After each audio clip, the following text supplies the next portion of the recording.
et co-directrice du Centre du droit de l'environnement et de la durabilité mondiale. The Center for Environmental Law and Global Sustainability at the University of Ottawa is a center for research, teaching, and community outreach. Our students and faculty work in many different areas of environmental law and sustainability, including environmental human rights, the green economy, water law, international environmental law, climate change, and environmental justice, to name just a few. And students at the University of Ottawa who are interested in a practical education can benefit from the University of Ottawa's Eco-Justice Law Clinic, which focuses on litigation and law reform. Students interested in international perspectives can benefit from the IUCN Academy of Environmental Law, a global network of environmental law teachers and scholars whose secretariat is based at the University of Ottawa. And students interested in interdisciplinary research and teaching can link to our Institute of the Environment, which fosters interdisciplinary research and graduate education and is home to Sustainable Prosperity, Canada's leading environmental economics think tank. But I'm not here to talk about that. I'm here to welcome you to this conference. Et de la part de l'Université d'Ottawa, du Centre et de toutes mes collègues et tous mes collègues, j'aimerais vous souhaiter la bienvenue à cette conférence sur les poursuites relatives à l'environnement, offert en partenariat avec l'Institut canadien du droit des ressources. Ceci est le deuxième symposium faisant partie d'une série de 3 conférences et webinaires annuels à l'intention des juges et des praticiens de droit. Ces événements, qui ont lieu grâce à l'aide financière d'Environnement Canada, et un gros merci, ont pour but d'explorer les défis pratiques liés à la poursuite d'infractions environnementales. You'll see that there is an incredible lineup of speakers. We have a tremendous number of speakers to talk about the various challenges and facets of environmental prosecutions lined up over the next day and a half. And there are several people in the room, of course, but many of you are participating via webinar. I think there's 120 people participating via webinar, so welcome to you as well. So we thank you for your participation, and we wish you a very fruitful and interesting event. I'm sure the feedback will be fixed in a moment. And so I'm going to momentarily pass this over to Owen Saunders, who is a senior fellow and former executive director of the Canadian Institute of Resources Law, which is, of course, the host of this event in partnership with the Center for Environmental Law and Global Sustainability. And he's going to tell you more about how the event's going to unfold. I just thought I would share a couple of logistics with you. And first of all, I think many of you have noticed there is a coat rack on the side here. For those who are physically present, you may hang up your coats. And also there are washrooms that are down this hallway. You take the stairs downstairs, and they're on the right, and that's where the washrooms are located. So without further ado, I wish you a warm welcome, a wonderful event, and I'll pass it over to Owen Saunders.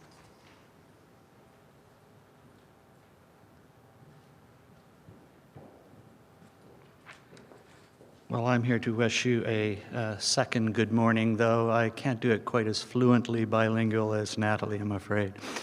My name is Owen Saunders, and on behalf of the Canadian Institute of Resources Law, the other sponsor of this symposium, I also would like to welcome you. Je voudrais aussi vous accueillir au nom du directeur de l'Institut canadien des droits des ressources, Alan Ingleson, qui ne peut pas se joindre nous aujourd'hui. As Professor Chalifour has mentioned, this is the second in a series of symposia funded by Environment Canada, dealing with environmental law. Last year's symposium in Calgary focused on fundamental principles of environmental law and the unique nature of environmental harm.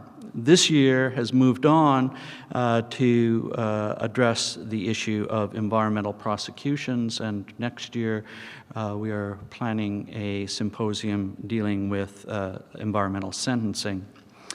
Over the next 2 days, we will hear from some of the leading experts in environmental law in Canada, and I would like to thank them in advance for taking the time to share their insights with us. Many of these speakers need no introduction to anyone with a familiarity with Canadian environmental law. Therefore, they won't get much of an introduction. I will simply leave the perusal of their resume of qualifications to the conference papers and materials, where you'll find a fuller description of who they are.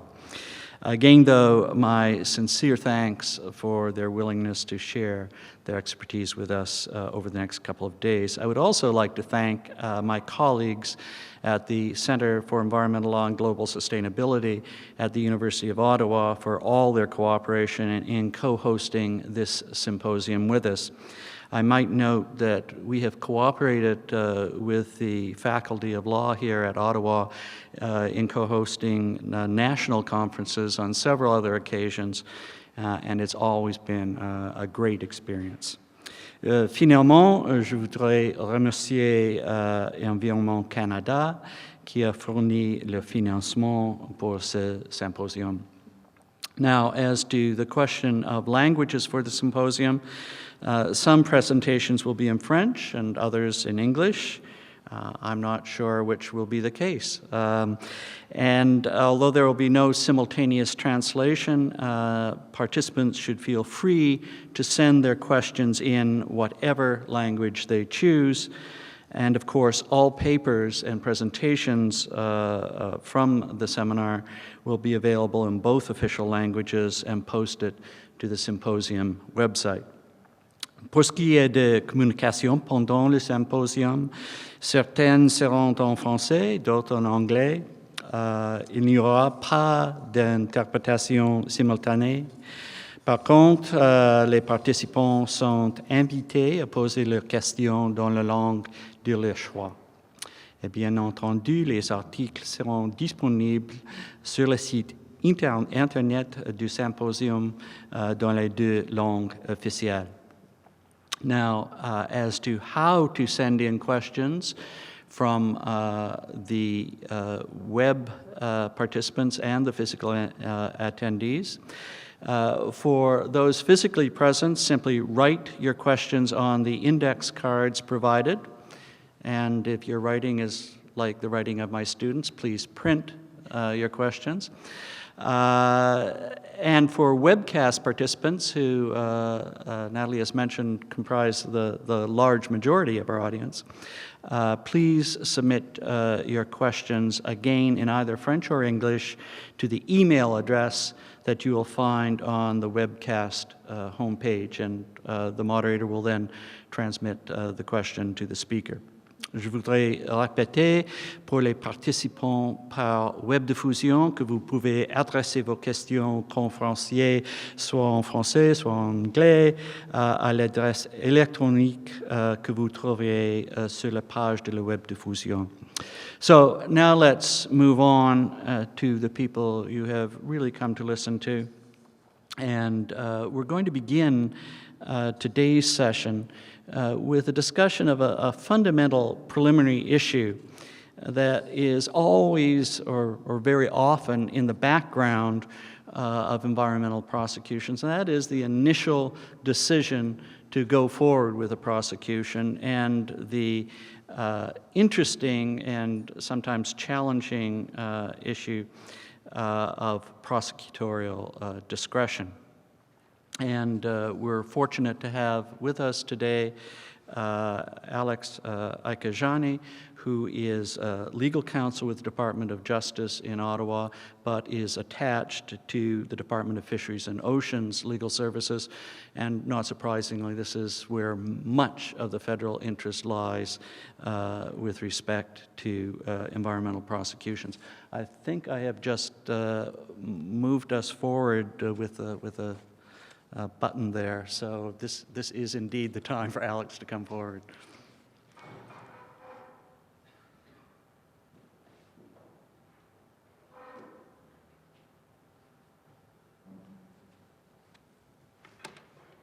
Good morning. I was asked to write a paper and present on essentially Crown discretion and challenges to environmental prosecutions. It's an interesting thing because you like as a Crown, in my former life, I was Crown attorney and I still do some Crown work for the PPSC in the Northern region. But it's an interesting thing how you start to formulate how charges are approved and which ones don't go forward, or what is decided to go to a plea agreement, or what is stopped, or if a prosecution is even stayed, which I've had to do once in my career. So going through this, I had to sort of get in my mind, how does that vary in environmental cases specifically? Because they're not the same. Dealing with true criminal offenses versus dealing with regulatory prosecutions, there are some similarities, but there's obvious differences. So the paper tried to look at the role of a Crown attorney and looking at the discretion and as well the decision itself. Looking at the decision, I tried to focus on challenges to an environmental prosecution inherently, and there's a number of them, okay? So I'm going to try and just walk through that. This presentation is sort of a highlight of the paper, and I think we did start through. So the role of a Crown attorney, so the role of a Crown counsel, I mean, that's a fairly easy one. What we're looking at there is the Crown counsel has to act as sort of the leader and provide guidance to the court and fairness, not only to the victim of the crime and to the public, but also to the accused itself. So going through that process, the Crown attorney has to be involved in that, and that can have various dealings with the accused by way of disclosure or even aiding the accused if they don't understand certain aspects of the process of the court. I've had to deal with many cases where I'm prosecuting an environmental case and the person's a self-litigant. Those are actually a greater challenge than having a defense counsel, because the court's going to look at me to provide some form of instruction even to the accused, even though I'm prosecuting the accused, and you have to do that. So Crown counsel may take on various roles depending on the case itself, but always looking at fairness to the accused, fairness to the victim of the crime, and fairness to the public.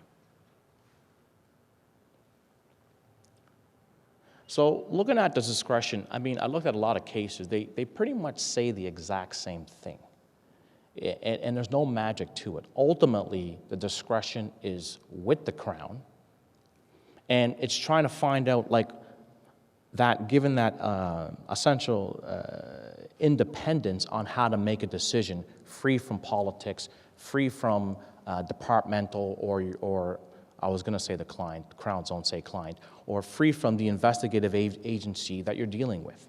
Obviously, you'll take advice and you'll take some guidance from the investigative agency, but ultimately, that decision has to lay with the Crown. And that's what keeps a balanced system throughout and provides for a proper administration of justice. So Krieger is one of the cases. There's a number of them, but they pretty much say the same thing. There's no magic to it. The key is, when looking at this, how do you get there? What are these challenges that it's going through a Crown's mind in deciding whether or not, are we going to stay this case? Are we going to go forward? And if we go forward, what are we going to deal with? So, decision to prosecute, you have to look at two things, okay? The first thing we're dealing with is, and this is probably the more difficult one, is trying to find out, is there sufficient and enough evidence that will sustain a charge? So the first thing I do when I get a Crown brief is start to look through and determine, do we have enough to prosecute this case? Are there charter issues? What are the defenses? And we're dealing regulatory law, so all the defenses in regulatory law now apply. And it's actually at times, I feel, when I've done a drug case and I've done a regulatory case, I felt the drug case almost easier, just because it's straightforward. But in environmental cases, when you're dealing with expert witnesses, could be engineering, could be on toxicology, could be on hydrology, you have to take this all into account in determining, okay, I still have enough evidence to form a prosecution here legitimately and to present this on behalf of the Crown. So that's the first one. The second one deals with the public interest. kind of a mystical thing, the public interest, like what is that? So going through this, I'll get into that later, but that's something you have to keep as a secondary thing. Like, is this in the public interest? Because you may have enough to support a charge.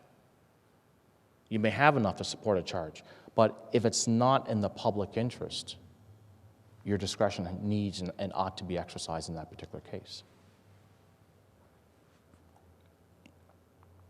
Okay, challenges. I'm just going to alter this a little bit. So some of the challenges, now this is dealing with, under the first category, dealing with sufficiency of the evidence. So the first one I looked at here is credible witnesses and the expert. So, I mean, in any case, you're going to have to assess the credibility of the witnesses. So your typical environmental case where you have a number of different officers, biologists, possibly a toxicologist. So you have investigative branch and you may have some experts who are going to be involved in a particular prosecution. You're trying to assess the credibility of each one of them. And in doing that, what you're looking at is that how are they going to perceive, how is the court going to perceive them when they testify? And in looking at that, I remember having this one case where it was in the East Coast, and it was on a fisheries case, so it was dealing with commercial fisheries. And it was a straightforward case. Person went over their license conditions. So they went over and they should have stopped fishing, essentially. So the officers went on board and took the logs, and the logs detail and their license exactly what happened. The officers didn't have any notes. And I was like, where's your notes? He's like, I don't take any. And I was like, okay, well, how are you supposed to present exactly what happened when we go to trial, possibly a year from now? Most people can't remember what they did last week. So in cases like that, what you're dealing with is the credibility of the witness. Defense counsel is going to see it and he's going to see no notes, or she's going to see no notes. You're going to start asking questions. So that all goes to, what's this case about? Is this something I can take a risk on, or is it worth it? The other witness that you're probably going to see in environmental cases is the expert. And that's the trickier one. Because if you don't have a background in the sciences, most people go to law school. I can't speak for everybody, but myself, I have a background in humanities. So I did a political science degree, and then went to law school. So when I was dealing with some of these cases, and I was doing cases for Environment Canada and fisheries, they were speaking well above my science knowledge.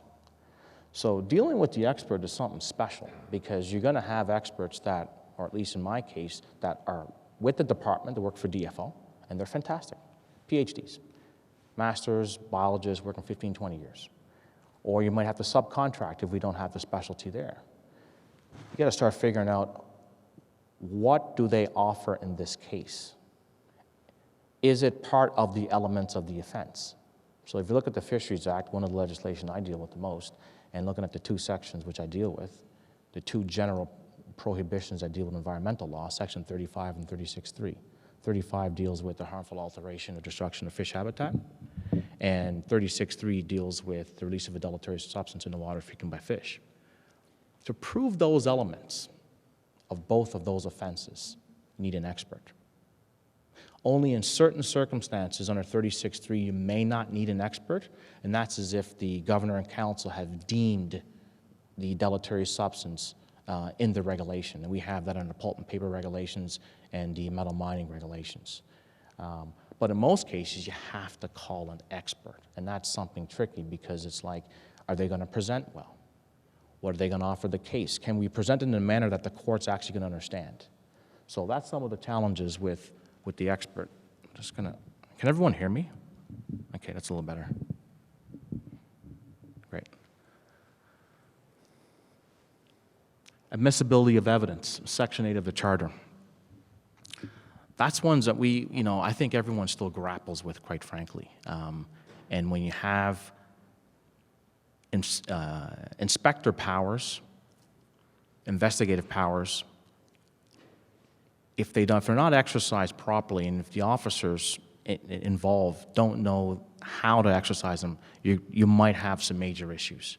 And quite frankly, the courts in the last number of cases have given us some interesting feedback as to what their perspective is.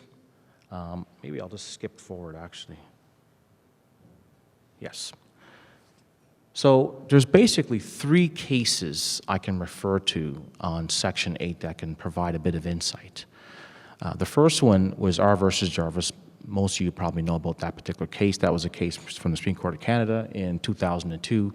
It dealt with a tax case where a taxpayer was, I believe, selling paintings. And it was my understanding there was some suspicion as to whether or not some of the revenue from the paintings were being reported to Revenue Canada.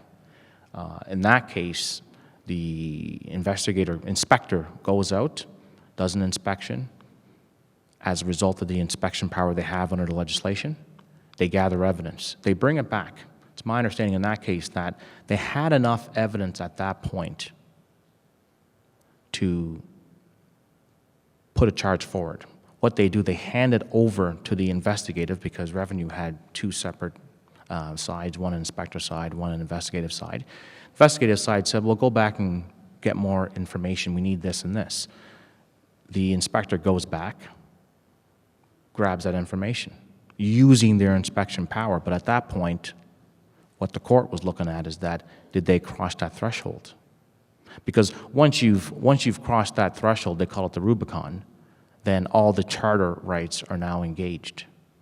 So in this case, Supreme Court of Canada said, well, if the predominant purpose of going to the accused is to gather evidence for the purpose of a prosecution, then you need a warrant. So that's what we understood as of 2002. That was fine. And we instructed our officers accordingly. And we adjusted. Because previous to this, we were looking at reasonableness, essentially, test. So it was okay. It wasn't too complicated for us. Then Nolay comes out in 2010 from the Supreme Court of Canada. Nolay changes things a bit differently. In that case, you're dealing with an inspection, which is under the Highway Traffic Act, I believe, in Saskatchewan. So it stops an 18-wheeler, or not an 18-wheeler, but a truck. Asks a number of questions to the individual, finds that there's a number of offenses under the Highway Traffic Act that are now being infringed. The officer then notices that the size of the vehicle doesn't match what they see on the inside, okay? He goes inside. Now, this is pursuant to their, because in their legislation, they have an actual section that they can actually search. Goes into the truck, finds a duffel, and finds, I think it's a number of, it's an undisclosed amount, something like $15,000 in cash. Seizes it. Later, they seize the truck and they find that inside has, like, I don't know, so many, I think 550 pounds, something, well, don't quote me, a certain amount of marijuana inside the vehicle that was trapped inside it. So in Nolay, they don't dismiss Jarvis. They basically say that, well, this situation is different. In the Highway Traffic Act, it was always intended to be penal, the particular search. Because in Jarvis, what they look at, they say, well, listen, it's a predominant purpose test, but you have to look at factors to determine whether or not it's swaying in one side. So in Jarvis, they looked at, is the situation becoming adversarial? Because when an inspector first went to the taxpayer in Jarvis, it was not adversarial. They didn't have in their mind enough evidence to form anything. They were just going to do their regular inspection like any other legislation. It became adversarial once they had more knowledge. In Nolay, they make a distinction. They say because of the way the legislation is written and the powers in which they're given to the officers, it's always penal. What a court is then to do is determine whether or not it's reasonable in the circumstances. So when we got that, we had to switch gears once again. And there was a bit of a concern because not all these legislations are written the same. Everyone has different powers. So moving forward, then comes along R versus Mission Western, and that's 2012 at the BC Court of Appeal. And when I say BC Court of Appeal, it's BC Court of Appeal, but it's one judge sitting, because in BC they need leave to appeal. So it's a leave to appeal decision, but they actually wrote a decision, which is, I don't know how often you see that in BC, but we don't see it from the Supreme Court of Canada on leave application. But In this case, it's a situation where you have a biologist who's not working heading home, and they see works that are going near the shore, which they're like, that's kind of suspicious.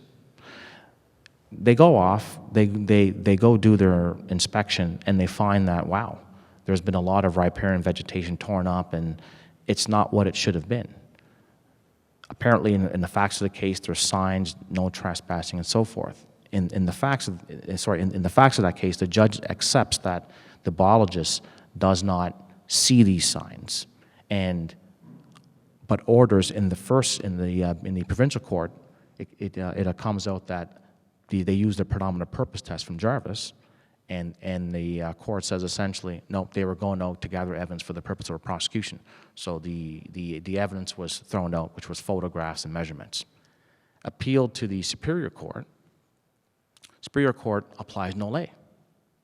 So you have two courts here, one applying a Jarvis test, one applying no lay. So there's a bit of a, obviously there's some misunderstandings going on, but they apply no lay, and they essentially say, well, what was happening here is that the power of the fisheries officer was always penal.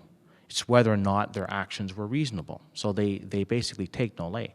Now, when I look at all these three decisions and try and apply it to my legislation, when I'm tasked with deciding whether or not we're going to prosecute a case, I find myself in a bit of a quandary, because when I look at the Fisheries Act and the powers, every time a fishery officer goes to a site, it's not always penal. It's not always penal, because a fishery officer can go to a site and order, essentially, that if let's say there's a release of a deleterious substance in the waters frequented by fish, the fishery officer can order that be stopped and not prosecute. That's not penal in nature. That's more of a civil, and that can be judicially reviewed. So when I looked at how Mission Western looked at the Fisheries Act, it was a bit of a concern, because I was like, are they really applying it properly? Should they be using the no-lay decision, or should they be using actually Jarvis, right? So some of the challenges, again, this is Section 8 of the Charter, and one that we deal with all the time when dealing with inspection and search. So again, dealing with sufficiency of evidence, due diligence, act of God, science and law, and officially induced error. So these are all defenses that, I've seen in one capacity or another. Due diligence, my colleague Rhonda Vanderhook will speak on this later, because she'll be talking about the Gemtech decision, but I'll talk very quickly on that. I've seen due diligence, and I've seen in one of the cases I prosecute, R versus Williams, and it's very interesting if you just think of it generally, that they can put forward a defense on the balance of probabilities to show that they did everything possible to avoid the commission of the offense, and that's it. In R versus Williams, we had this case where the defense didn't call any evidence on due diligence at all. Zero. I, as the Crown, decided to put the evidence forward, and I subpoenaed. It was a case where essentially it was a mining company, and they have a lake, and they're allowed to put deleterious substances in this sort of a tailings. As the tailings was rising because of the rain, essentially what happened is that their apparatus that would detect it didn't work. It spilled over and went into water frequented by fish. So I subpoenaed the environmental officer from the company, who was fired, obviously. So I subpoenaed her, because I knew, okay, she's probably not working anymore. She testified first. So all the evidence on due diligence came out through her under my examination in chief. And it was basically shown that the company didn't keep up this apparatus that was supposed to detect. So I looked at it and said, okay, they weren't duly diligent when I decided to go forward with the prosecution, because they should have monitored and at least kept this machine working. All it was basically a pipe and water. And as the water rises, well, water would go through the pipe and it detects it. Very simple. But if this is plugged below, no water can rise through the pipe. And in that case it was. They didn't have any system of determining to clean it or make sure that it was in working order. So I thought for sure that's that's not a defensive due diligence, let's put this forward, should be a slam dunk. Well, the court surprised us because the court factually, again, when you're in trial, you're not really sure if they're getting all of it because it's quite technical as it was coming out. I thought it was plain as day, but I had the benefit of probably having this case for a year and a half before that and talking to a lot of individuals. But when we were going through on the Williams case, the court basically said that they exercised due diligence, and they basically said that, well, that pipe, it wasn't foreseeable that it could be plugged.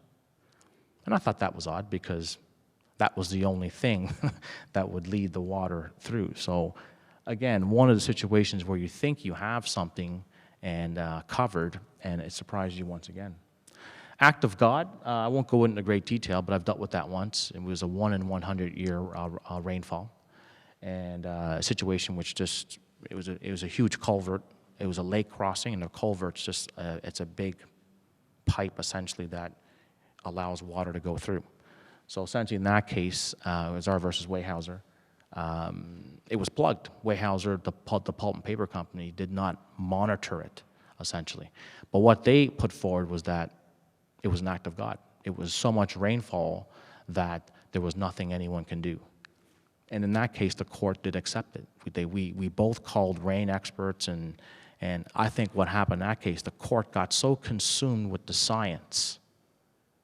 They got so consumed with the science, they didn't know where to go.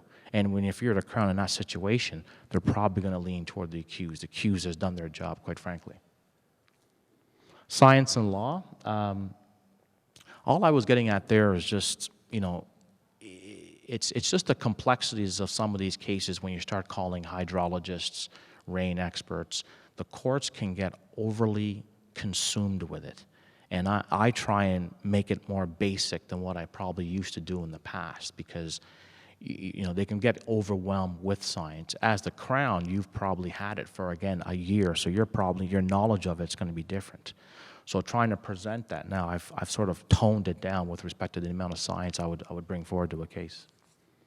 An officially induced error, speaks for itself. It's basically where the court or evidence comes forward that representatives from the government induce someone into committing an offense.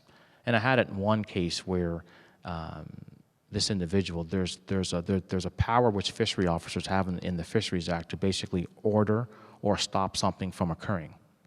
And that's essentially what they did. They wrote out this order to prevent this offense from occurring. What was happening is that the individual was taking away vegetation that was used to prevent PCBs from getting into the water, R versus Sinclair. And he was removing this material, which was using as a buffer. And then what happens, the fisheries went and ordered him to stop doing that. He took it as something else and continued to remove more of it and said that he was induced because of the way the order was written, right? So that he was saying he was officially induced. We were able to get over that in that particular case, but it's just something that I didn't anticipate going into trial on that the accused would put forward. And he actually did a fairly good job, I think, at first of confusing the situation. But the order spoke for itself in that case, and we later got a conviction. How much time do we have left? Okay, great. So looking at public interest. Public interest is an interesting one, and like the first one here, I'll deal with seriousness or triviality of the case. I think that's one which, in environmental cases, you probably will deal with the most, because you can have situations where there's a lot of offenses that may occur, but you can't prosecute every single one of them. And how are you now deciding as the Crown in the public interest to determine whether this case goes forward? And it's not a science. There was one case I was dealing with where under the metal mining effluent regulations, there is prescribed amounts that are set in the regulations that will deem what is a deleterious substance, okay? And the amounts that are prescribed are very low, and some of them occur naturally in the environment. So in that particular case, I think it was the R versus Williams case, the defense called an expert. Defense calls an expert and says, and the expert was, I knew the individual, well accredited. I didn't ask any questions on cross-examination on his expertise or any of that nature. So he was certainly, and I did not have an expert in that case. Defense basically says that the amounts put forward occur naturally in the environment and are not deleterious. So the challenge I had is it a de minimis issue? So that's what was put forward. Because the expert is saying, well, this is de minimis. It's trivial. The court need not concern itself with this. But what we put forward, which was quite interesting, is that the courts actually accepted that de minimis should not apply to strict liability offenses, and specifically environmental offenses at that. So essentially what I argued is that, well, I said the governor and council had deemed these substances to be deleterious, and it's not for an expert or anyone else to try and put forward, their arguments, whether it's deleterious or not. Once the court has deemed it to be deleterious, once the GIC has deemed it, that's it. But I would have went a step further. We had it in the regulation, so the argument was easier. I think an argument can be made is that, well, once they're made deleterious, it doesn't matter the amount of it. That will go to sentencing, obviously. So that would determine what's going to happen in sentencing. But I think for whether or not you should get a conviction on something, I don't think de minimis, in my suggestion anyway, really has a play in these environmental cases for determining guilt or innocence. I think it'll go to sentencing, looking on the consistency of how the courts have talked about it. And in Williams, they confirmed Goodman and I believe R versus Croft, which is out of Nova Scotia. So looking at significant or aggravating circumstances, that's an obvious one. There was one case out of Nova Scotia, R versus Ivy, that dealt with, it was fishing over a license. So the individual had a license, fished over, and I think they made approximately $650,000 as a result of the sale of the overfishing. So in cases like that, I think it's a no-brainer. That's in the public interest that we should go forward with a case like that because it's certainly aggravating. And in that particular case, the court went up even further in the sentence, and if I recall, what they looked at there was an additional fine. So they had a fine for the breach of a license condition. Then I believe they went to Section 79.2 or .1 of the Fisheries Act, and they were able to basically look at the difference. So I think the original license would yield them something like $50,000. And they made, I don't know, something like $600,000 over what they were supposed to. That's what the court looked at for the additional fine was the difference. Why? Because it was obviously aggravating. Sentencing considerations, this can be a tough one at times because, and it sort of relates back to my de minimis issue because if you look at a classic example of a hydrocarbon like fuel, so you get a bucket of fuel that's dumped in the Atlantic Ocean. And that's brought to me as a crown, is that something I should consider? Realistically, it is a deleterious substance that is deposited in the water frequented by fish, and we can probably prove that. Right? So we may be able to get the charge. But is it in the public interest when looking at that for sentencing considerations? Because you may get, what, a $100 fine? And is it worth all of the effort of the Crown and the government to put forward a case like that? So I'm not suggesting, and I don't suggest in my paper that I only look at low fines, and if it's not low, I don't go forward. I'm not suggesting that at all. But it is certainly a factor in light of our economic times, whether or not the resources from the public that you want to put forward to support a case, we do have to look at whether or not there is some triviality to the case. Now, that doesn't go to whether or not there's guilt or innocence, but it goes to what kind of a sentencing consideration we can have in a case like that. And alternatives of prosecution. So that's going to be a factor which we certainly look at. The main goal I try and keep in mind when deciding whether or not to approve a charge is can we get the disturbed area of the environment to the position if the offense was not committed? So that's my first goal, which is a remediation sort of thing. So if we can achieve that through an alternative to prosecution, it's obviously something that's going to weigh in my mind whether or not I'm going to determine to go forward with a case. Now, some situations make it a lot easier because under provisions of CEPA, Canadian Environmental Protection Act, they have sections built in that deal with alternatives to prosecution. Under the Criminal Code, I believe it's Section 717, they have provisions that deal with alternatives to prosecution. Fisheries Act does not. So we have to be a lot more creative if we're ever going to achieve something like that to an alternative to prosecution. But an alternative to prosecution can be simply, we drop the charges and the other side remediates the site.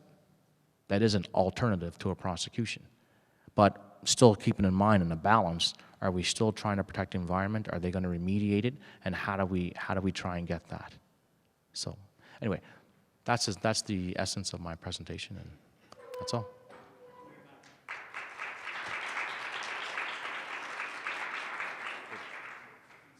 Absolutely.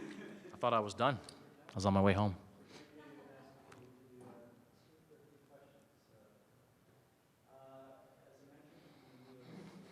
Questions over the web and from people who in the room, please write them on the cards. It's easier if I just get this out. It's not going to come out. Okay. I think I'd like to sort of take my prerogative and maybe face you this way. I was interested in the comments about admissibility under the Section 8 problems and the new test in Nolay. And I guess as I listened to it, I wasn't sure how one would actually go about figuring out what the test of totality of the circumstances actually means. It does seem that the older test, which may or may not still survive, I guess, of when you cross the Rubicon, it may or may not have been deficient, but at least it had some element of a bright line to it. So I was wondering how you, make decisions in light of a test like that. Yeah, and it's interesting because I don't know. Well, what I put forward may not be totally consistent with what's happening, obviously, because both decisions are still law. Jarvis is still law, Nolay is law, and so is the emission case. But looking at the Jarvis case, I haven't thrown it away, because if you look at the factors in Jarvis, it means something when they say adversarial. Courts don't like that. So, and when I think what they were getting at in Jarvis, the adversarial component in Jarvis was that the investigators working on behalf of the Crown were seeking something. They wanted something. So that fact, I don't think, is thrown away. When you try and take that, I think it has some applicability to Nolay. The courts are not clear on that, though, unfortunately. They just say it's always penal, the consequence, and it'll be determined on how reasonable in the total circumstances. But they don't really give a great list of factors on how we determine as Crown or the court as to what is going to be reasonable in the circumstances. What I try and do is just sort of step back and look at, okay, we have these three cases. They're all some relevance. What is the issue? I mean, in Jarvis, it was cleaner in the sense that you had something measurable that if you crossed it, then now we know that the full ambit of the charter now applies. Trying to advise officers now is I'm saying, well, it's always penal what you're intending. But then again, if I say that in the context of the Fisheries Act, I'm not being consistent, because they may be going to a site and the intention is not to be penal. Again, we also look at, okay, at what point do we know whether there's reasonable probable grounds to believe an offense has been committed? That was one factor in Jarvis, not the only factor, but one of them. I still now advise that to my officers. I say, okay, well, What did you know when you attended the site? What did you really know? And try and list the factors to determine, is it reasonable under the circumstances?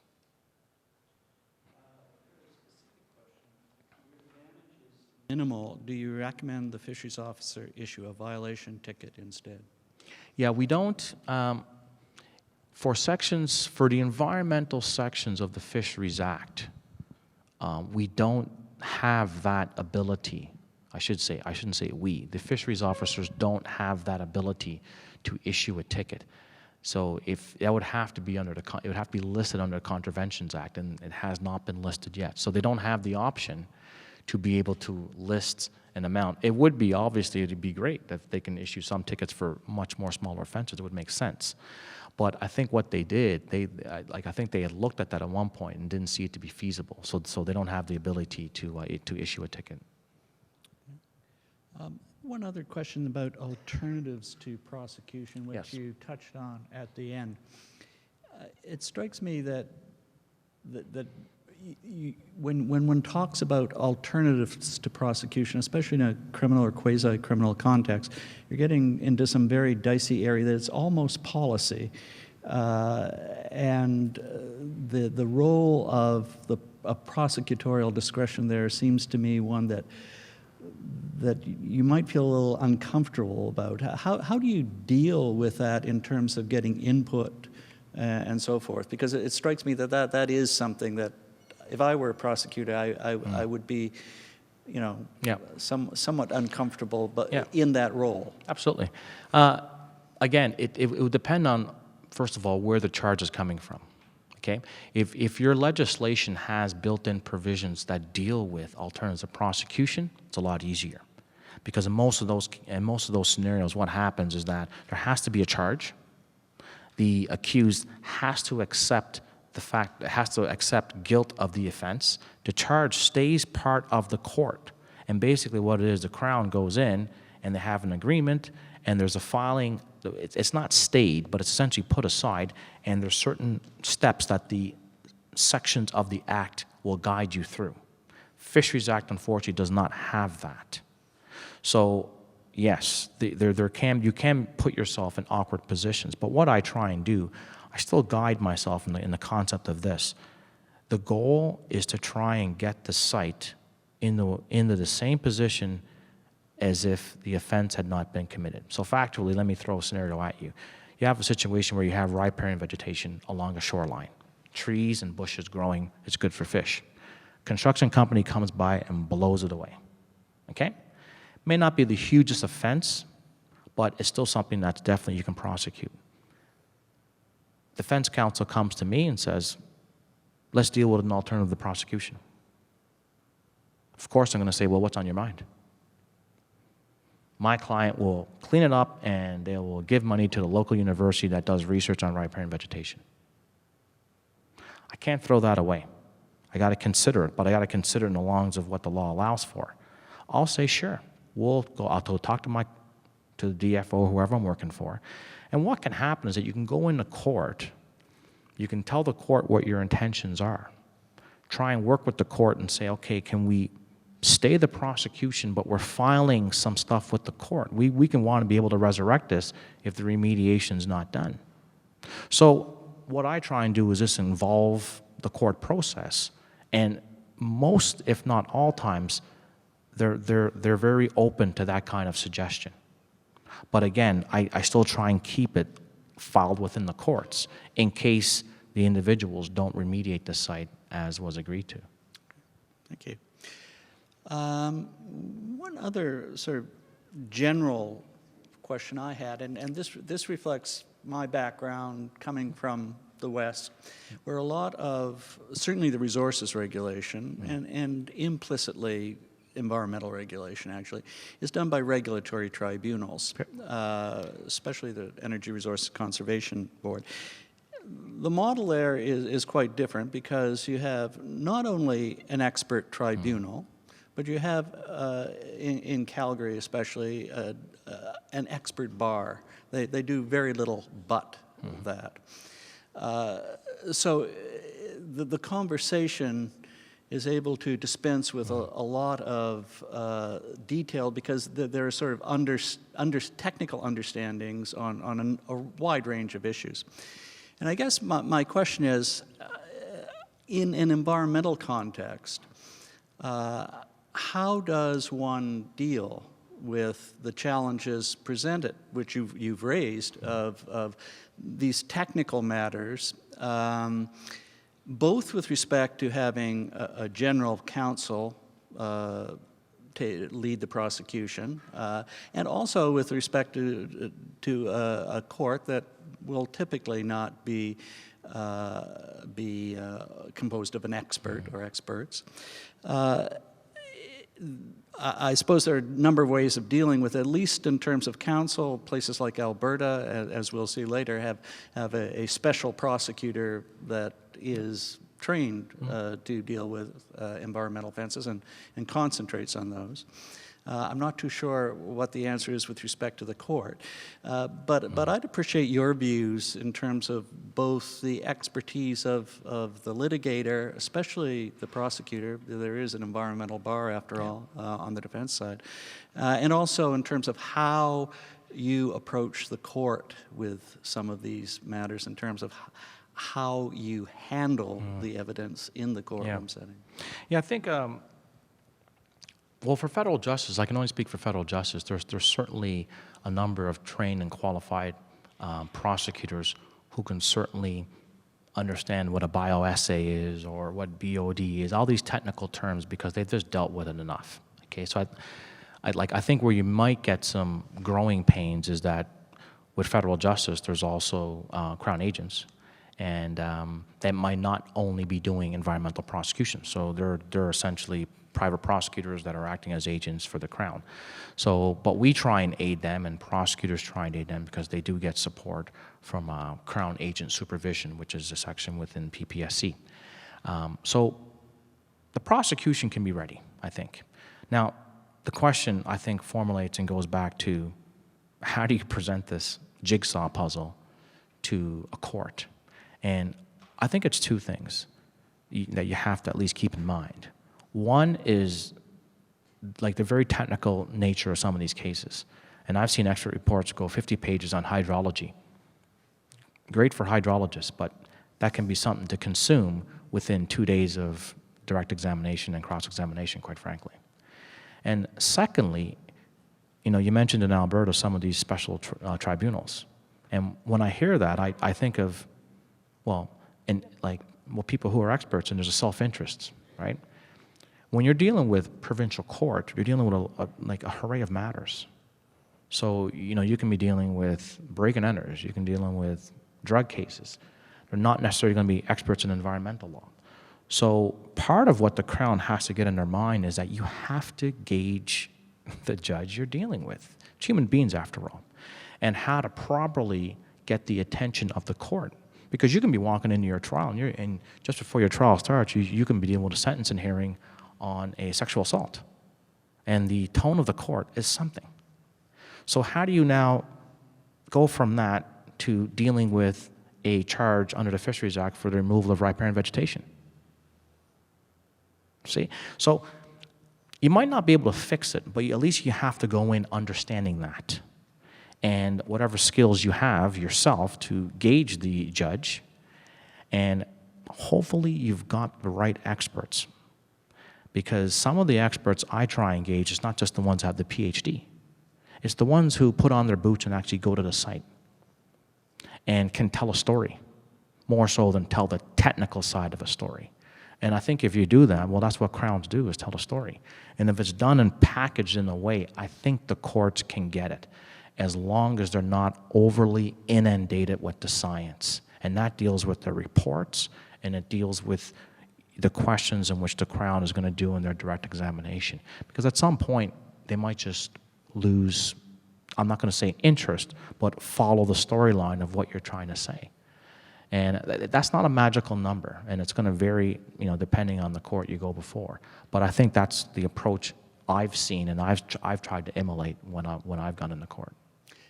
Just as supplementary to that, do you find that impacts your own prosecutorial discretion the degree of science that's required for perhaps a relatively small charge. Absolutely. Yeah. Because, like I was talking about earlier, like depending on most of the cases we do see now, I think are going to be larger ones just because of the policy shift for the investigative branch. There's more of a shift to the more serious offenses that are coming forward that I'm seeing at least. So, yeah, it's going to affect discretion because if we're having issues on getting the right scientists there, and they may not even be available in Canada, we may be dealing with a very complicated fingerprinting issue where we need to get that fingerprint of that hydrocarbon matched to where it landed over here. Well, we may not have that expert here. We may have to go to the States. That's going to raise the bar as far as determining is this in the public interest to go through all of this. So yeah, I mean, trying to gauge that is something, like I said, there's not an exact formula, and it's a case-by-case basis. But again, it's something which I think there's experienced enough Crown that I've seen and emulated that I think they have the right formula based on what they see. Okay, thank you very much. Well, that actually brings us exactly pretty much to the end of the time allocated, for which I thank you very much, Alex. Thank you. And thank you for a great presentation. Thank you.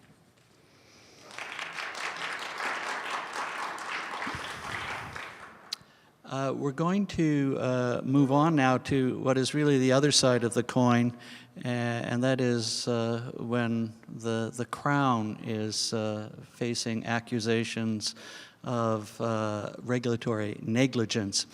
This is a really interesting and evolving area of the law, and we're really fortunate to have with us to discuss it Professor Linda Collins of the Faculty of Law at the University of Ottawa. And Linda has done a lot of work in this area, and we thank her for being here today to share her expertise. And without any more ado, Thanks so much, Owen. So the topic for my talk today is Crown liability for environmental non-enforcement. And I think right at the beginning, it's worth clarifying that the whole concept of environmental non-enforcement really is in the mind of the beholder.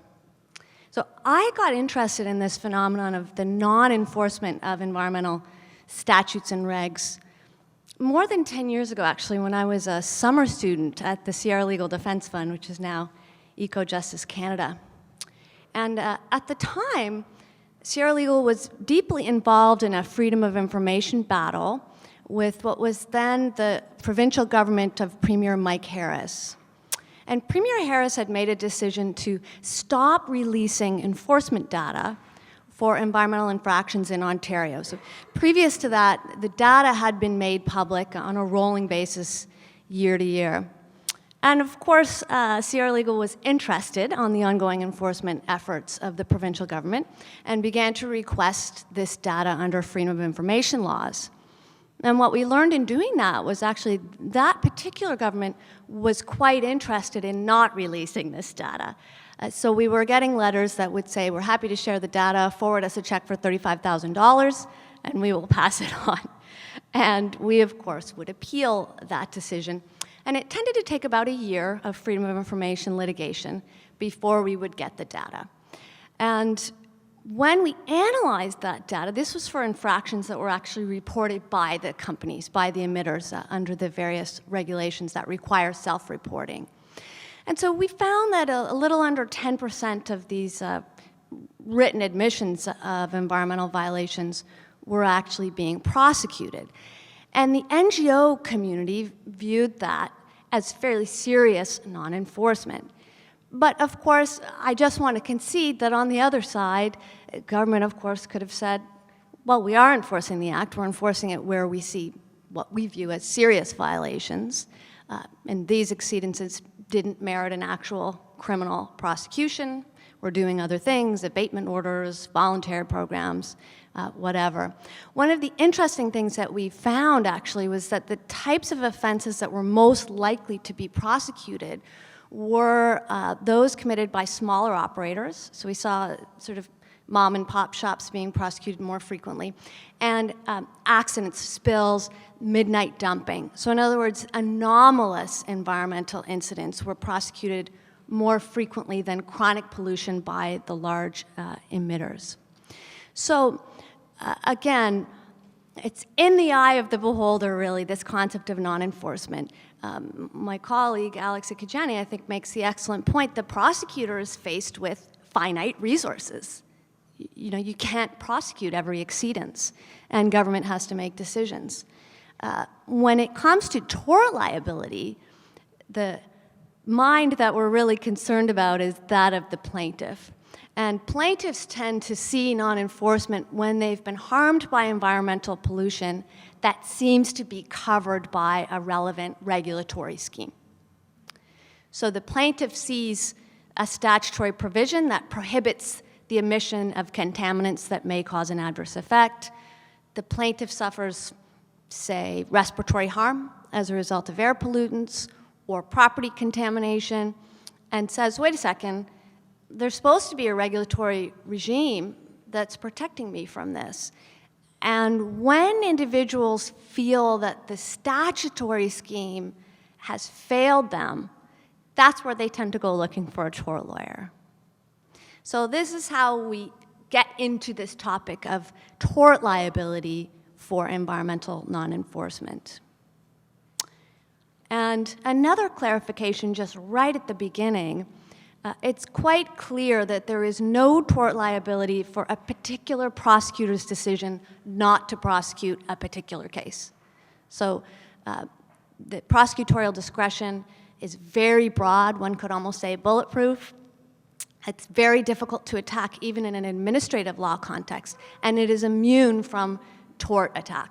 So there is no tort liability for a particular prosecutorial decision.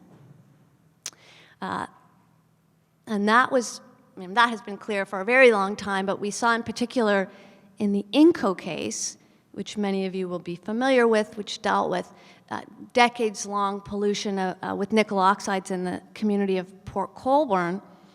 Back when that case was Pearson and Inco, rather than Smith and Inco as it is now, or was, the government was actually several different government entities, including the Provincial Ministry of Environment, were initially defendants in that matter, and the claim against the Crown was dismissed as a non-viable attack on prosecutorial discretion.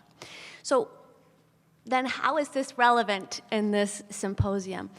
Well, there can be Crown liability for a course of conduct in relation to a particular polluter or class of polluters that may include the full range from a failure to prosecute, failure to issue abatement orders or stop orders, all the way to affirmative approvals. So as a tort lawyer, my strongest case is when I see affirmative approvals being issued. Because in that case, it's not just that government is failing to do something, but government is actually a sine qua non for the emissions. The emission would not happen if it wasn't for, or we hope, the permit that's been issued by government. And more typically, what you see is an entire pattern, which includes the issuance of permits, day-to-day interactions.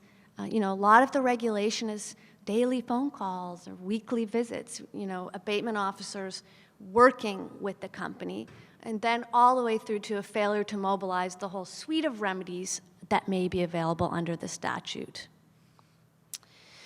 So what are the causes of action? We've seen governments sued for a number of different claims in the environmental realm, including notably the property torts in cases like Inco. So that case involved claims in nuisance, in Rylands and Fletcher, and in trespass, as well as in negligence. There are novel claims being brought forward. One of them is this concept of the breach of a public trust. The Supreme Court of Canada's decision in Canfor suggests that the public trust doctrine may be a part of Canadian law. We'll see. There's a lot of interesting scholarship, but not much case law in Canada. There's, of course, the realm of constitutional torts, and we see the Sarnia case bringing forward a claim under Section 7 of the Charter for breach of security of the person. And again, that is targeting a whole course of government conduct, including a failure to enforce, as well as the emission of additional permits, the issuance, I should say, of additional permits. So Section 24 damages are theoretically available, so we can call it a tort. But to get to the punchline, the most frequently litigated tort against government is obviously negligence. So I'm going to be speaking about claims in negligence against government for regulatory conduct. At times, government is actually running industrial operations and may be sued in negligence for its own conduct as a polluter, but we're more interested in the role of government as regulator. And since we are in a conference on prosecutions, I'm going to assume that some of us blissfully left behind the topic of torts in law school and perhaps may not have thought much about it since then. So I apologize to those of you that are steeped in tort law day in, day out. I do want to just go through each of the elements of negligence in this talk. My paper, as you know, focused mostly on the question of duty, which is where most of the action is in these kinds of claims. But I think it will be interesting, if I have time, to also look at standard of care, causation, which is endlessly fascinating to me, and remoteness. So, the elements of a negligence action. The plaintiff in a negligence action has to prove that the defendant owed her a duty of care, breached the requisite standard of care, and that the breach caused an actual loss that is not too remote. The causation question is very specific. It's not whether the defendant's conduct caused the loss, which is often not that hard to prove. The question is whether the defendant's breach of the standard of care caused the loss. So we have to get very precise in defining the breach before we can approach the causation question. And then, of course, there has to be actual loss, which is typically not difficult in most cases. Property damage, personal injury clearly qualify. But that loss has to be proximate. It can't be too remote. So taking each in turn. Most claims in regulatory negligence against government, whether it's in the environmental field or in any field, fail, and they mostly fail at the duty stage. So many of you will recall from law school, duty is this exciting multi-tiered analysis. There are 2 stages, and the first stage has 2 subparts. So this is the Ans-Cooper test. And the first stage asks whether there's what we call a prima facie duty between the parties. And in determining whether this prima facie duty exists, we look first to whether there's foreseeability of harm. So is this the kind of relationship where carelessness on the part of the defendant is going to cause foreseeable harm to the plaintiff? That's the question of foreseeability in the duty stage.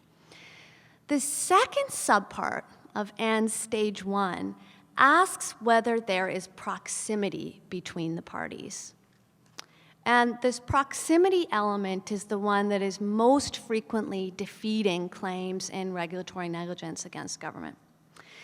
If the plaintiff survives Ans-Cooper stage 1, stage 2 actually gives the defendant the opportunity to defeat or limit a duty that would otherwise exist for policy reasons, and we'll get to that. Let's go into the question of proximity in a little bit more detail in these government claims. So there's been a lot of confusion in the case law about the relationship between tort liability of governments and the enabling statute. And Cooper and Hobart itself, with all due respect, I think contributed to that confusion because there's language in that decision suggesting that if there's any duty between the government and the injured party, it must be sourced in the statute, which didn't make a lot of sense to torts people because, of course, this is a common law claim. So this was confusing. And as the cases have gone forward for environmental regulatory negligence in particular, we actually saw courts saying, look, if I can't find a private law duty in the statute, then there can be no tort liability for the negligence in administering the statute. This question has now been clarified by the Supreme Court of Canada and the Ontario Court of Appeal in a series of cases which were primarily dealing with products. So environmental regulatory negligence is a target for tort suits. We've seen this in a number of cases, Sydney tar ponds, the Port Colborne scenario. But I'd say that it's more frequent to see governments actually sued as regulator of products that ultimately cause harm. And in a case called Knight and Imperial Tobacco, the Supreme Court of Canada had a chance to clarify the relationship between whatever statute is at issue and tort duties. And what they said is, you do start with the statute. So this is a basic principle of public law in Canada, that statutes trump the common law, meaning that the government can alter tort liability in whichever way it wants through the statute, so we have to start there. So if a statute clearly imposes a private law duty or forecloses a private law duty, that's the end of the analysis. But if the statute is unclear on this point, if we look to the statute and we can't say either of those things, it hasn't created a tort duty, it hasn't prohibited a tort duty, then the common law tests for proximity kick in. And we have to look at the specific relationship between the defendant and the plaintiff. So Cooper told us that in determining whether or not proximity exists, relevant considerations would include representations on the part of the defendant, reliance on the part of the plaintiff, and the property or other interests that are involved. So again, most of the time when courts undertake this analysis in reg-neg cases, they find for the defendant. So I cite a number of examples in the paper. A really interesting one is the case of Heliopolis in Ontario. So this was a gentleman who contracted West Nile virus. As we know, one of the consequences of climate change is that tropical viruses are moving north. And governments are doing the best they can to plan for the, climate change mitigation and adaptation are a reality. And this is good, that governments are doing what they can. But Heliopolis got sick despite the program that Ontario had in place to address the presence of West Nile virus. And Heliopolis sued in tort. The court in Heliopolis found there was no private law duty here because there was no proximity. In effect, it said, there's no difference between you, Heliopolis, and the rest of the public for whom this program was designed. And in fact, they said that it would be inadvisable from a public policy perspective to impose a private law duty of care. In particular, the court said this. They said, to impose a private law duty of care would create an unreasonable and undesirable burden on Ontario that would interfere with sound decision-making in the realm of public health. Public health priorities should be based on the general public interest. So we saw similar results in reasoning in cases dealing with SARS and in a number of cases dealing with pharmaceuticals and medical devices. In environmental claims, we've actually seen courts explicitly hold, I'm quoting here from the McQueen case dealing with Sydney tar ponds, there is no sufficient proximity in the circumstance of a regulatory failure to enforce a statute or regulation of public rather than private interest. And they're very similar holding in Pearson and Inco. So it may seem like this could be a very short talk. Effectively, don't worry about it, let's have our coffee break. The reason why I'm still interested in it, and the plaintiff's bar is still interested in it, and environmental regulators should be interested in this topic, is that there seems to have been fairly recently a loosening of proximity reasoning from both the Supreme Court of Canada and the Ontario Court of Appeal. So I had been telling people for several years, don't bother with regulatory negligence suits against government. It really looked quite bleak for plaintiffs. And the only advice that I could give, and we'll come back to this topic, was you have to somehow make yourself different from the rest of the public. Write letters to the regulator. Go fishing for representations that you can rely on, right? So I live next to this incinerator. I'm concerned about its effect on my child's health. She has asthma. What can you tell me? And in the plaintiff's fantasy, you get a letter saying, it's all fine. The incinerator is safe. It doesn't pose a threat to your child's health.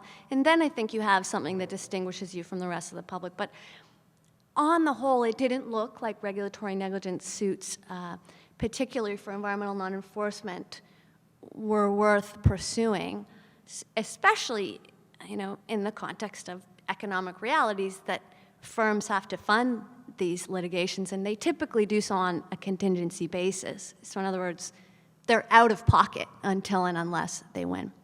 So I was quite pessimistic for a number of years about plaintiffs' chances of success in these cases.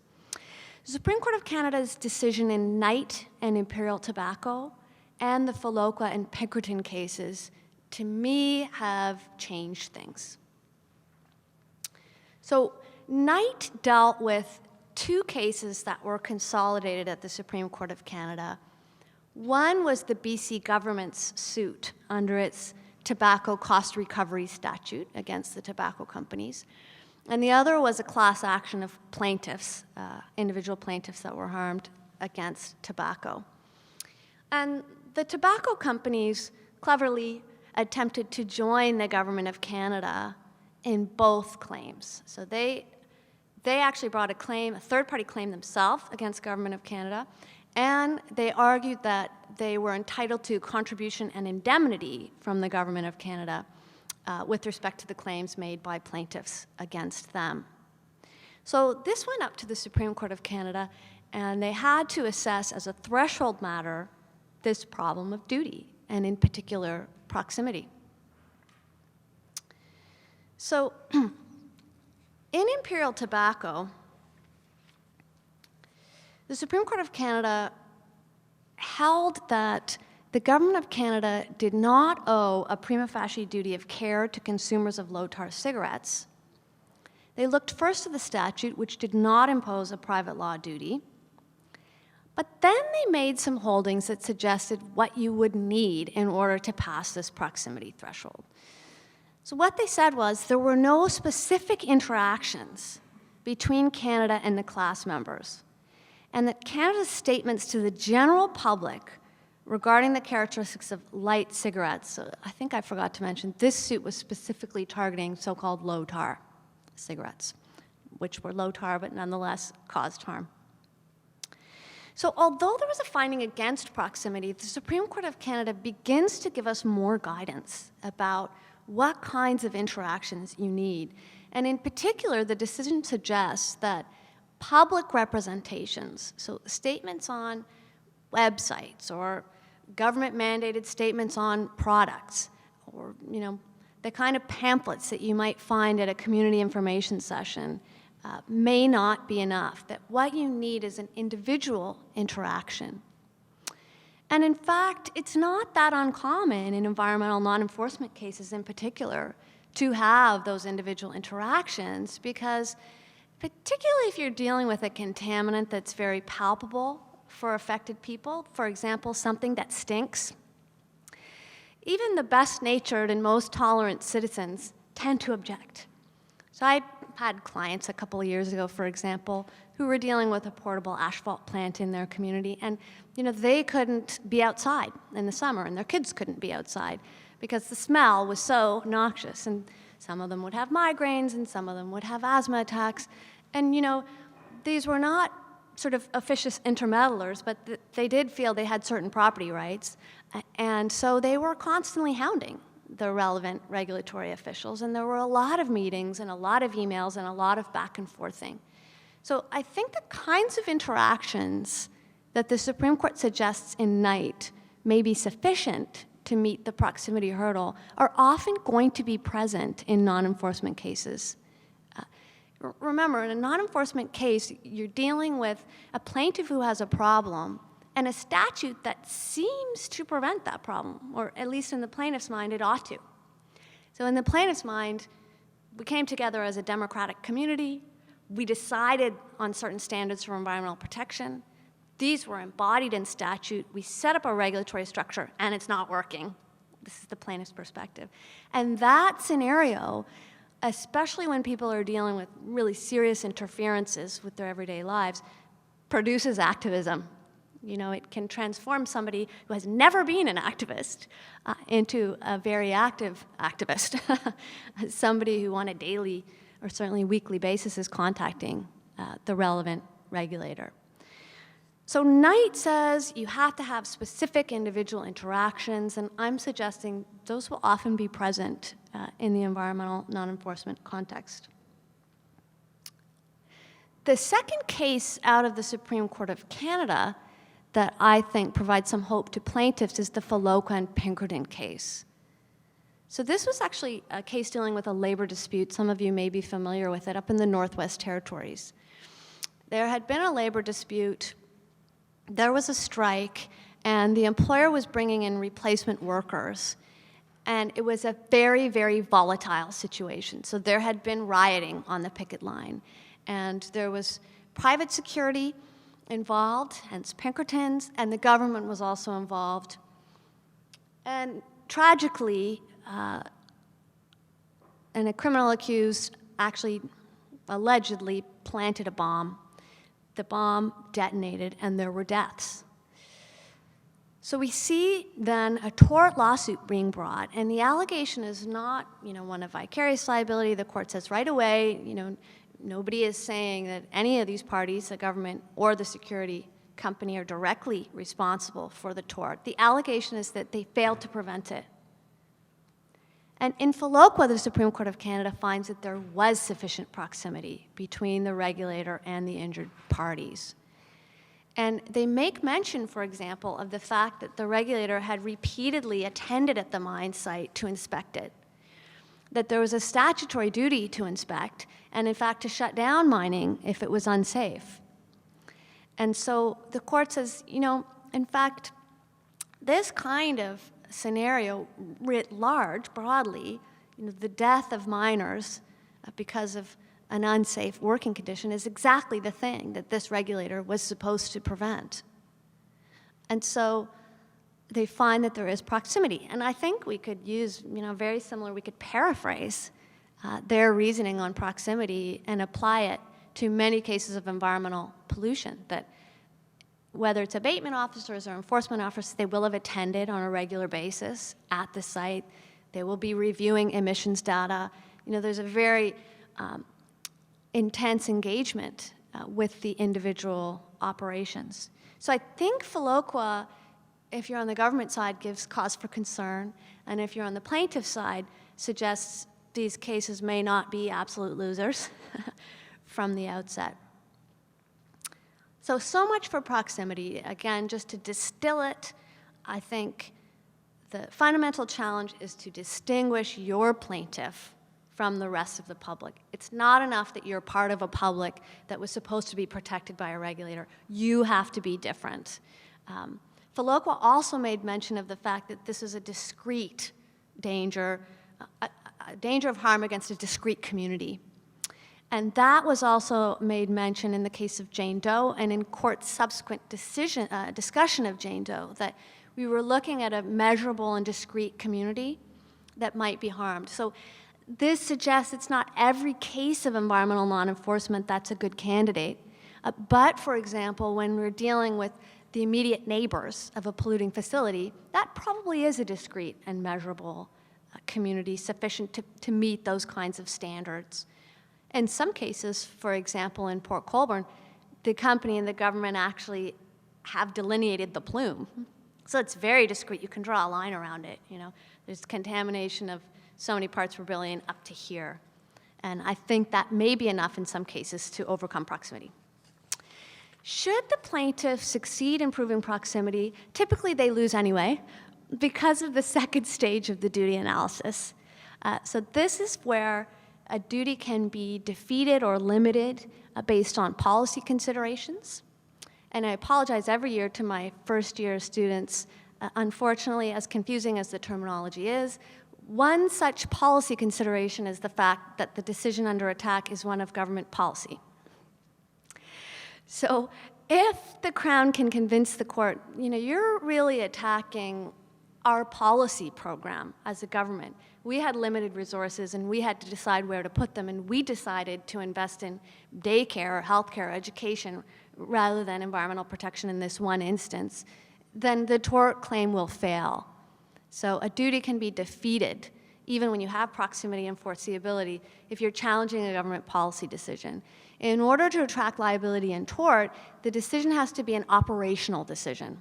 So in other words, you have to show, look, the government actually decided to limit emissions from this incinerator, but then they hired people without doing any background checks, they didn't supervise them, they didn't notice that the people were coming to work inebriated. It's a purely operational error, and then it is open to tort liability. The policy operational test has mystified courts from coast to coast to coast in Canada.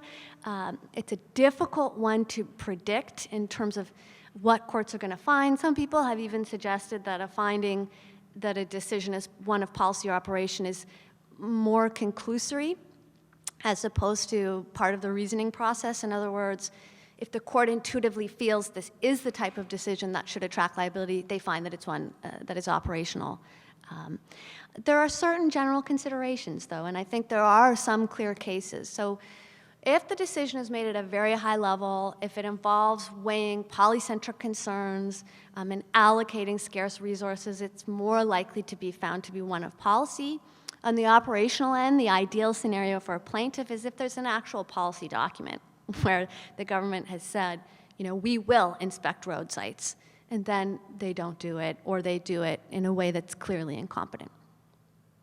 Walkerton would be a great example. That case settled, but the kinds of allegations that were made, if proven, clearly implicated operational level decisions. So there was a policy to test water, and the program was just implemented in a negligent way. So much for duty. I'm running out of time, but I can just run through the following elements briefly. On standard of care, no matter what the claim, what the area of negligence law, the test is always a variant of the reasonable person. So we'll always be looking, in an environmental case at the reasonable regulator, the reasonable air quality regulator, the reasonable water quality regulator, whatever it may be.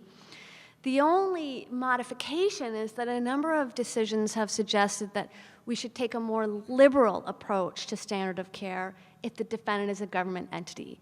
In other words, courts give some deference to the government. And that's actually just because the reasonable government is dealing with a lot more competing values than, say, the reasonable physician or the reasonable driver. Causation, we could do, a day on causation without getting tired of it. Causation is a major problem whenever the plaintiff is ill and is seeking compensation for an illness that's putatively caused by an environmental contaminant. So again, just to jump right to the punchline, in a great majority of cases, we simply don't have enough data to be able to prove that link on a balance of probabilities.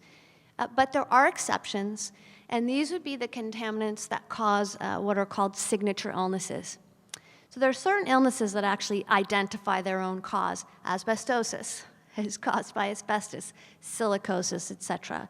So there's a small category of contaminants that are well understood, and we do know that they cause certain illnesses. So those kinds of claims present causation problems that are surmountable. Very often they're not. The Supreme Court of Canada has recognized the difficulty of proving causation in chemical cases, and we've seen a little bit of movement with the articulation of a standard of material contribution to risk, first in the case of Hankey and Resurface, and more recently in Clements versus Clements. However, at present, the Supreme Court has only made that test available where the uncertainty problem is just about which defendant caused the harm. So the Cook and Lewis problem. So what they've said is you can use material contribution to risk if you can prove but-for causation against a group. So for negligent employers that exposed me to asbestos, if the problem is there's really not enough science to show on a 51% probability that this substance causes this illness, material contribution is not available to you. So it's a first step. It's a modest causation reform. It solves problems like Sindel, which some of you may remember from law school, the DES cases where we knew that these manufacturers caused these cancers. It's a signature illness. But nobody could say it's you or it's you. And so they were getting off. The vast majority of those cases, even in the US, escaped liability altogether. It was manifestly unjust, and the problem has been solved in Canada, which is laudable. But there's a bigger problem of uncertainty that has not yet been solved, and I would say the uncertainty is exacerbated in cases against the Crown because they're one step more remote. So you not only have to show the link between substance and illness, but the link between the ambient level that caused the illness and government conduct. It's doable, but not easy. Finally, remoteness. Again, I think remoteness is particularly interesting in cases dealing with the Crown. So remoteness or legal causation is just a purely policy-based limitation on liability. So certain kinds of damages we find in law are too remote. The classic example is the children's nursery rhyme. For want of a nail, the shoe was lost. For want of a shoe, the horse was lost. The message was lost. The battle was lost. The war was lost. The kingdom was lost. So assuming that our farrier was careless in installing the nail, she or he is not liable for the loss of the kingdom. We draw the line somewhere. And we're looking at a relationship of proximity between the breach and the harm. So again, with government, if we miraculously survive to the remoteness stage, it may be possible to say, well, the government's role in this is actually not closely enough related to this particular kind of harm. So I think we should leave the next 12 minutes or so for questions. Thank you.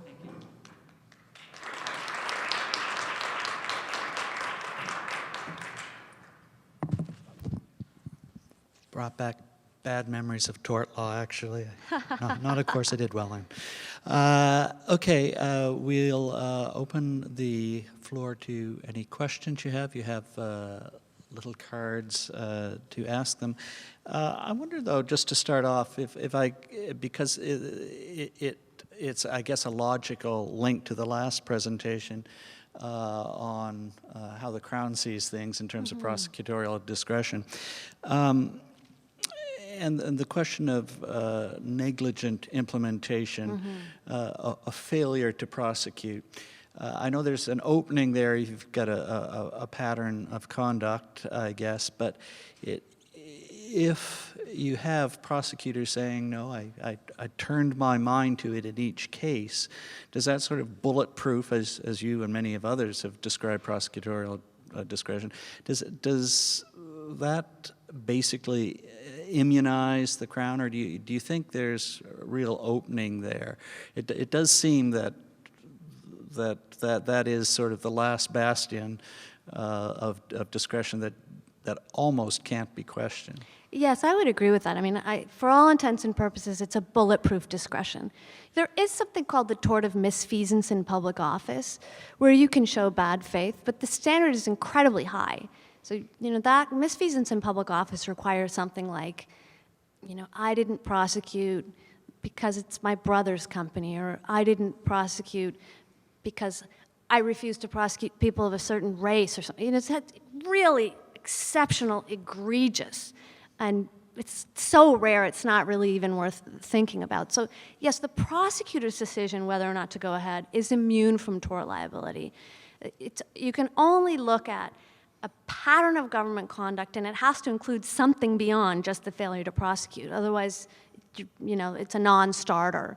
And your best case scenario, as I've said, involves they didn't enforce the relevant protections, and they issued affirmative permits that allowed the pollution that caused the harm. Okay. I wonder if I could also, there's a message. Okay. I don't want to hog all the questions. Have other common law jurisdictions made progress on Crown liability for non-enforcement of environmental regulations? Interesting question. It's a very interesting question. So in terms of regulatory negligence, it's fairly similar in the UK, the US, and Canada. But in the United States, and certain states in particular, notably California, the public trust doctrine has explicitly been recognized. And typically, a finding of a violation of public trust doesn't lead to damages, but it can lead to mandatory orders, or indeed orders in the nature of certiorari. So we could see breach of public trust as a common law cause of action. I don't know that it's necessarily a tort, but it certainly is a useful common law tool for addressing cases where governments don't want to act, and it has been used successfully in a number of states in the United States. Maybe I can actually do a supplement to that, because on public trust, the CANFOR was greeted with a lot of optimism, I think mostly by environmental lawyers. Others would say, well, they really didn't embrace it very much. It was more whisper than anything. Do you think that the Canadian system of law is going to be receptive to the public trust doctrine, given its sort of unique nature, the place it holds in U.S. law, which actually operates under a different type of administrative law in some sense than we do? I'm optimistic about public trust. As you know, it derives actually from Roman law. Sure, eventually. And I think the ancientness of the doctrine reflects a kind of universal appeal and a very basic common sense idea. And it's an idea that has become a cornerstone of environmental governance at the international level. And that is simply that, we as a collective, and we could go broad, we as the current generation, hold the natural world in trust. And I think that's an idea that is so unassailable at its core that, to me, I'm an optimist, but to me, it must find its way into the law. And, I agree with Archbishop Desmond Tutu that there are certain ideals, justice, equality, and I would add environmental protection, that are so forceful that even in those moments, he talks about, South Africa, even in those moments where it looks like we're just not getting anywhere, you have to know that those ideals have their own internal momentum, and ultimately, they will prevail. But these are the kinds of ideas that we as public interest and environmental lawyers have to tell ourselves all day long, every day, to keep doing it, because, we don't have huge victories every day of the week, but there is a general trend towards improvement, and I think as a collective we're going to be forced to do better and better as the problems become more and more serious and more apparent. It's sort of an open question that comes in terms of negligent enforcement. In other words, negligence for non-enforcement of environmental legislation, and as a result there's actual damages. And I just ask for your comments, I guess, in terms of the possibility for remedies there. So. Remedies. It's a great question. So in the optimistic scenario where the plaintiff has prevailed, and we're talking about contamination, I've talked quite a bit about personal injury, so this question sounds to me like it's getting more at contaminated property issues. And this is something that really needs to be clarified in the case law. There are very different ways to measure contamination. So one would be a diminution in property value. That's what the plaintiffs in Inco were seeking, and it tends to be quite modest. The average claim, I believe the plaintiffs would have gotten on average $10,000 or less. If anybody wants to correct me, Professor Chalifour, you might know. Anyway, we're talking about small amounts. A second way to measure damages in contaminated properties cases is the cost of remediation. And this tends to be fairly expensive, so it often involves trucking away the contaminated soil, disposing of it in a hazardous waste dump, bringing back clean soil. Sometimes you need to go down, deep, 5 or 6 feet or even further. So remediation is expensive, and there have been cases where courts have said, we're just not going to award the cost of remediation. The remediation is not only greater than the diminution of property value, it's greater than the value of the property as a whole. And then there is an even higher measure of damages for contaminated properties, and these are what we call ecological damages. So it involves bringing in an ecological economist, and plaintiffs' lawyers love these people because the numbers they put on ecological services are just massive. You know, if you have a wetland that filters groundwater, you know, their question is, well, how would we replace the filtration of groundwater? And they give you these, you know, if it's a big enough claim. I represented the state of New Hampshire at one point for contamination of ground and surface waters for the whole state. So, you know, that kind of a claim measured in ecological damage is going to be like in the trillions. So I try to remember counsel when they're making submissions asking for diminution in property value, just to explain to the judge, because they won't know, this is a modest claim. You know, I could be asking for a lot more. I think we have time for one final question, and it relates to these residual policy considerations that, you know, after you think you've leaped over the hurdles, there's one other that pops up and trips you.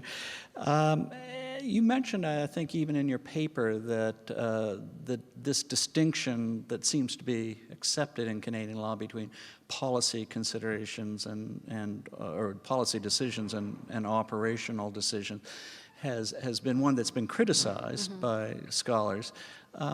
What do you see as an alternative to that? That's a great question. I have written a paper on that. Oh, good.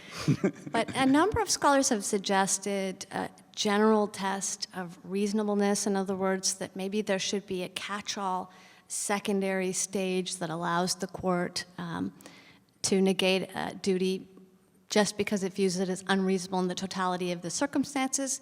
I don't think that's particularly satisfying. I would be actually at this point content to live with the policy-operational dichotomy if the court added what I think is an important requirement, and Dean Veldhuizen is the one that has really made the case for this, and that is, if the government wants to shield behind a policy decision, they should have to prove the existence of the policy. You see, at this point, they don't. So the very metaphysical inquiry into the kind of essence of the decision, is this decision in its core, in its spirit, one of policy operation? Whereas it would be so much more clear if the court said, if you have a policy, prove it, bring it to me in writing, have people swear, you know, an affidavit, you could present live testimony, this is the policy decision that we came to. And in that case, I think it would be much more fair to litigants because we could discover that in the discovery process. Is there a policy? Right. Yeah, I think that would go a long way to curing what I would see as some injustice that's inherent in that test.